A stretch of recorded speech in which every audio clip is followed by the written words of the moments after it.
دی نه بیا به په ایران کې د عراق ویزه لګوي. نو حاجي صاحب داسې یو طریقه شته چې هلته تا ته یو څوک د ویزې کار ما په ایران کې برابر کړي د عراق ته څه رقم دی که تاسو خپله بیا ځئ معنا داسې یو د ویزې طریقه امریکا هلته برابرېږي تاسو خپله بیا ورځئ سفارت ته خبره هملاین د ایران دا کار کړی دی ښه سر د ایران ما خروج شروع کېدو نور نو خدای بل چې هغه ویني ما پوښتنه به کوي چې ته په ایران کې څه شی راغلی زه به خپل صاحب هغه به هغه رقم تګلاره کوي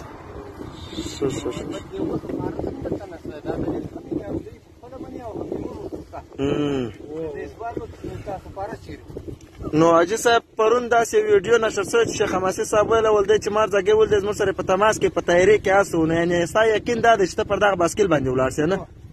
دا د دغسې پخه اراده خو دي دا که د رب رضا او چې ته پر دغه باسکل باندې هغسې هم کولو ځکه چې ما د لارې درک نه وم اوس مې د لارې درک شوی دی وینې نو اوس د خپل عزم بېرته نه شم شاته کولی ډېر ښه ډېر ښه ډېر ښه